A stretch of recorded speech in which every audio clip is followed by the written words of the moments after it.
यहाँ शहरी गरीबों के लिए नगर निगम में करोड़ों रुपया जमा है, लेकिन नंद किशोर यादव आज तक गरीबों के लिए पक्का मकान बनाने की जो योजना बनी थी आज तक पूरा नहीं हुआ। इससे साफ जाहिर होता है कि भाजपा नंद किशोर यादव गरीब विरोधी हैं। इसलिए हम लोग ने फैसला लिया है इस बार नंद किशोर यादव को भारी मतों से हराकर और प्रवीण सिंह कुशवाहा को भारी मतों से विजय दिलाएंगे।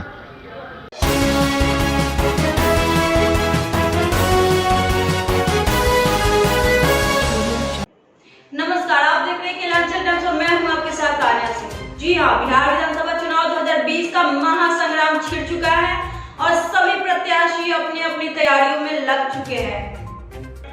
जी हां, इसी बीच हमारी टीम पहुंची है पटना साहिब विधानसभा के कांग्रेस प्रत्याशी प्रवीण सिंह कुशवाहा जी के पास। आइए देखते हैं जनता की क्या राय है उनके बारे में और वो किसे अपने क्षेत्र के विकास की बागडोर सौंपती है।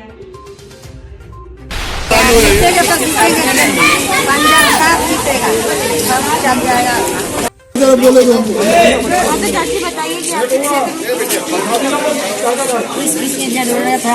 हम लोग को जमीन मिला हुआ है, उद्घाटन कर करके छोड़ दीजिए। इसको बाल बच्चा के खिलाने में बहुत टूटी पड़ता है, कोई चीज के साधन नहीं है। होटल में पैसा दे करके हम बाल बच्चा के खिलाते पिलाते, शादी ब्याह करवाते हैं।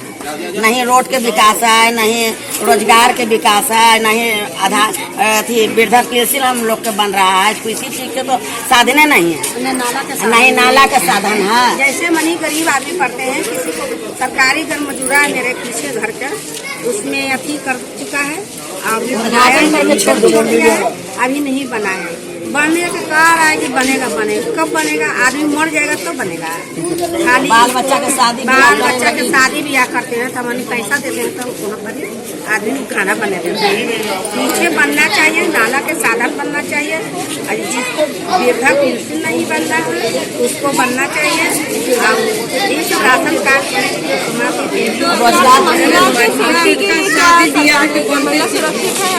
हाँ है, यहाँ सब रिश्ता तो है। आदमी महिला यहाँ पर, बाकी उसको काम नहीं करने वाला आदमी है, साधन दे रहा है।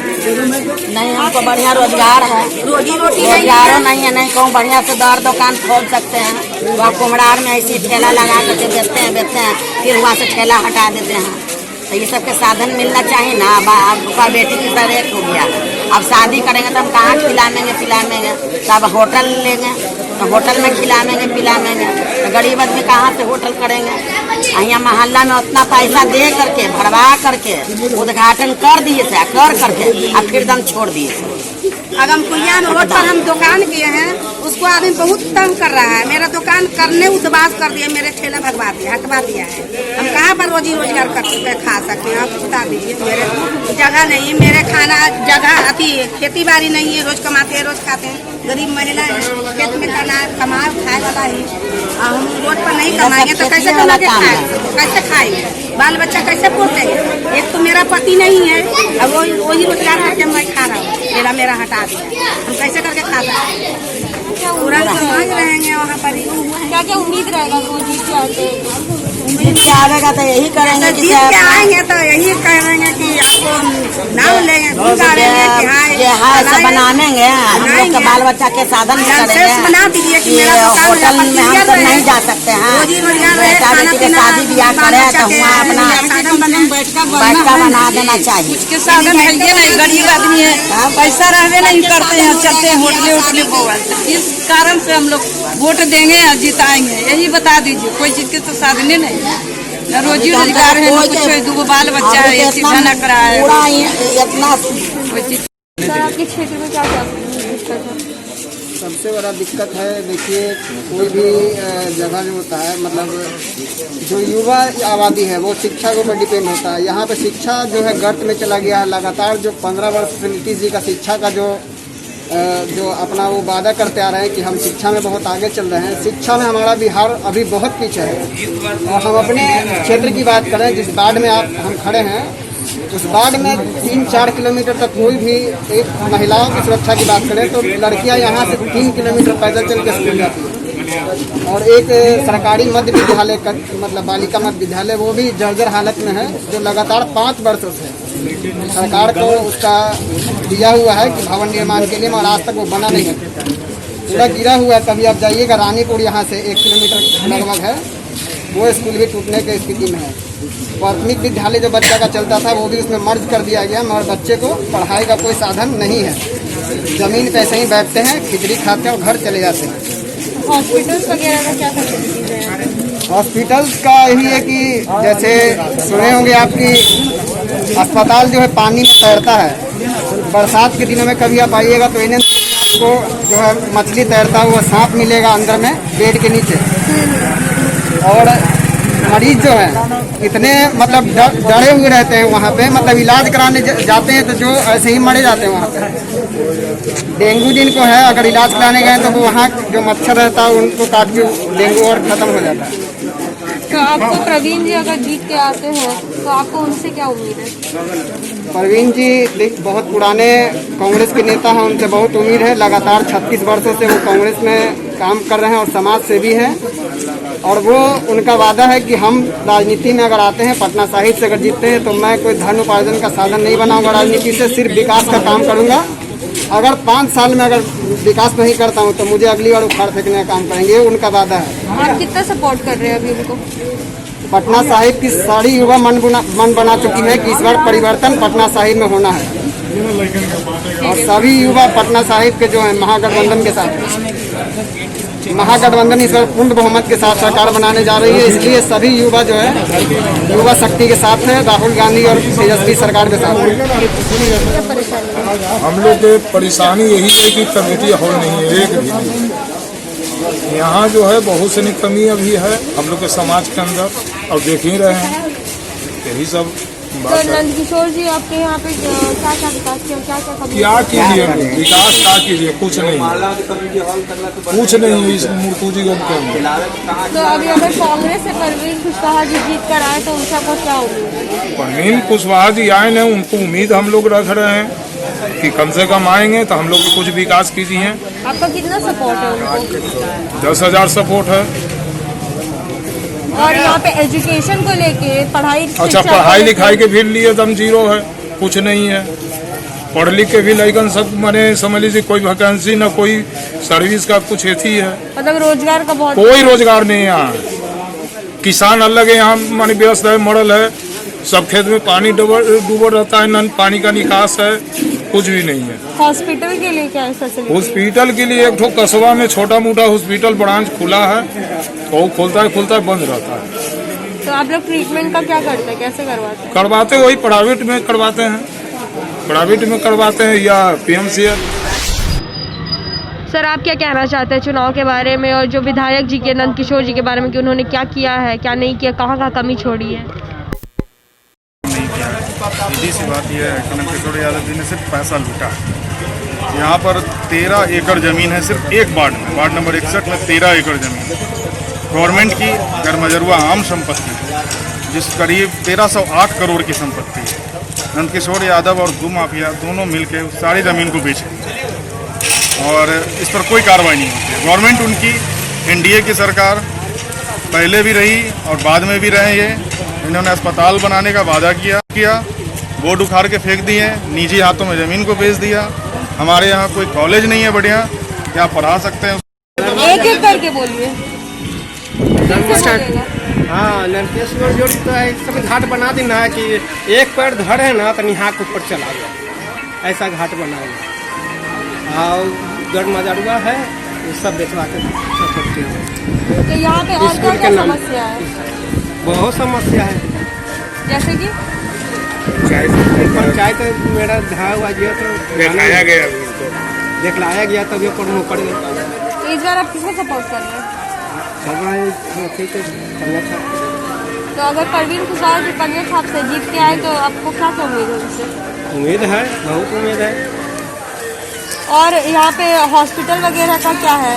ये तो सब नंदकिशोर जी बेच बात के बराबर कर। तो आप लोग ट्रीटमेंट के लिए क्या करते हैं? बहुत किया, कैसे चला तबियत पर भी बेच बात के। कोविड-19 में सरकार ने क्या मदद की? ये लॉकडाउन में, कोरोना में, लॉकडाउन में कुछ नाश्ता पानी स्टूडेंट तो कुछ भी नहीं। ना नाश्ता पानी पे खाएंगे तो खाएंगे जो गावेंगे, ना खाएंगे तो नहीं गावेंगे। सर आप क्या कहना चाहेंगे अपने से? कह रहे हैं कि नंदकिशोर यादव जो थे वो इतना विकास किए हैं कि यहाँ मेरे देखिए सामने में सुशील कुमार मोदी जी और नंदकिशोर यादव जी यहाँ हॉस्पिटल था जिनका निर्माण किए थे, और इनका 1 करोड़ 80 लाख रुपया पास भी था, जो यहाँ आज के पेज देखिएगा जस्ट लाइक पीछे टोटल जमीन बेचवा दिए हैं। अब विधानसभा में ये बात उठा भी था तो उस समय बोला गया था कि यहाँ गड्ढा है अभी, इसलिए इस पर काम रुका हुआ है। अभी प्रेजेंट में देखिएगा तो यहाँ पे आपको हॉस्पिटल अभी चल रहा है, लेकिन सिर्फ 2 रूम में ही सिमट कर रह गया है ऑलरेडी। इसमें स्कूल सर नंदकिशोर यादव का कहना है कि ये प्राइवेट जमीन है, लेकिन उसमें ऑलरेडी 2 स्कूल चल रहा है। जब प्राइवेट है तो उसमें सरकारी स्कूल किस तरह से चल रहा है, उसी में हॉस्पिटल भी चल रहा है। और जितना जो एरिया देख रहे हैं ना वो सब सरकारी है जमीन, और सब वो बेचवाने का काम किए हैं। 13 एकड़ प्लॉट है, 13 एकड़ 10 डिसमिल। देखिए हम लोग तो अभी तक कांग्रेस के ही हैं, सपोर्ट ही कर रहे हैं। तो सर अगर प्रवीण जी जीत के आते तो आपको उनसे क्या उम्मीद है?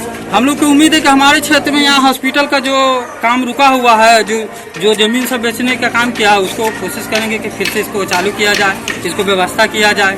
शौचालय वगैरह का क्या फैसिलिटी? नहीं, शौचालय वगैरह तो यहाँ है नहीं, कुछ नहीं है। और सरकार की तरफ से था इंदिरा आवास योजना के लाभ के लिए भी, तो यहाँ किसी को मिला नहीं है। आप देख सकते हैं बहुत सारा यहाँ अभी पहला मकान मिला नहीं है। सर आप वृद्धा पेंशन के बारे में क्या कहना चाहेंगे कि जो बूढ़े लोग हैं उनके लिए क्या मदद है? पेंशन मिल रहा है 400 रुपया बस जो बढ़े लाते हैं कर लेंगे, सड़क पहले बनवा लेंगे, निर्माण कर लेंगे, तब बढ़ेगा। तो नहीं बढ़ा है अभी तक? हाँ? अभी तक बढ़ा नहीं। सर रोजगार के लिए क्या करते हैं आप? तो हम तो बिजनेस करते हैं, लेकिन जीएसटी में हम लोग के भी काफ़ी नुकसान हुआ है। हम लोग चाहेंगे कि जीएसटी में जैसे प्लास्टिक के कारोबार है तो उस पर जो 18% टैक्स है उसको कम किया जाए, बहुत ज़्यादा है। इससे मैन्युफैक्चरिंग लाइन पर बहुत असर पड़ता है। सर आप क्या कहना चाहेंगे? यहाँ जो रामदेव महतो स्वास्थ्य केंद्र का शिलान्यास किए थे तो मिट्टी भराई चालू हुआ तो लोग खुशी से समा नहीं रहे थे। जब पता चला कि यह मिट्टी निजी भराई हो रहा है, जबकि विधानसभा में कहा गया था कि ज़्यादा अधिक गड्ढा रहने के कारण जितना राशि पास हुआ है उससे निर्माण नहीं हो सकता। जब हम लोग को मालूम हुआ तो हम लोग यहाँ आंदोलन चलाए, नागरिक लोग आंदोलन चलाए, लेकिन बिहार सरकार नीतीश कुमार के रहते हुए कहीं भी हमारी शिकायत नहीं सुनी गई। अथवे लाचार होकर हमने हाईकोर्ट में जनहित याचिका किया। जनहित याचिका में भी हमारी मैंने वहाँ से फैसला आया, चीफ जस्टिस का आदेश था कि जो जमीन जो 1998 प्लॉट खाता संख्या 627 यह नक्शा और खतियान से गैर मजरूबा आम है, इसे को पूर्व में जमाबंदी खारिज किया जाए। जो इंक्रोचमेंट है कर रहे हैं उन पर FIR दर्ज हो, और जो निर्माण मट्टी भराई हो रोक लगाया जाए, जो निर्माण हो चुका है उसको हटाया जाए। हमने DM SDO भूमि सुधार राजस्व विभाग को और मुख्यमंत्री को आवेदन दिया, लेकिन उस पर कोई कार्रवाई नहीं हुई। 90 दिन के बाद कोर्ट का अवमानना का केस किया। उसमें DM महोदय का बुलाहट हुआ। DM महोदय के यहाँ कार्यालय में अभी तक जमाबंदी का आदेश नहीं हुआ है रद्द करने का, और लंबित है। तो इस सरकार में न्याय जो कहते हैं न्याय के साथ विकास, इनका खोखला है बात नारा, इसलिए हम लोग इनका विरोध करते हैं और कहते हैं कि हम पटना सिटी में विकास कर रहे हैं। विकास जब तक आम आदमी का विकास नहीं होगा तब तक पटना सिटी का विकास नहीं होता, क्योंकि हमारी जो आमदनी है उस आमदनी का बहुत बड़ा हिस्सा स्वास्थ्य में, शिक्षा में खर्च हो जाता है। यहाँ का प्राथमिक स्कूल से लेकर हाई स्कूल कॉलेज तक स्थिति जर्जर है। वहाँ पढ़ाने पर मिडिल स्कूल में देखिएगा, यहाँ कस्बा मिडिल स्कूल है, उसमें बेंच नहीं है, पर्याप्त शिक्षक नहीं है। हाई स्कूल में वही व्यवस्था है। जाके देखिएगा पटना सिटी हाई स्कूल का जो मैदान है, वह मैदान में थोड़ा सा पानी पड़ता है तो भर ठेवना पानी हो जाता है, बच्चा कहाँ खेलेंगे। और युवाओं को खेलने के लिए जनसंख्या के अनुसार से यहाँ ग्राउंड फील्ड नहीं है, न बच्चों को खेलने के लिए बच्चों का मैदान भी नहीं है। जो पार्क होना चाहिए वो पार्क अपने मानक स्थान पर नहीं है, न उसमें फुहारा है न झुलुआ है, कुछ भी नहीं है यहाँ। और जब तक यहाँ का मूल सुविधा जनता की नहीं होगी, जनता का पैसा नहीं बचेगा, तब तक जनता मजबूत नहीं होगी, यहाँ का पटना सिटी का विकास नहीं होगा।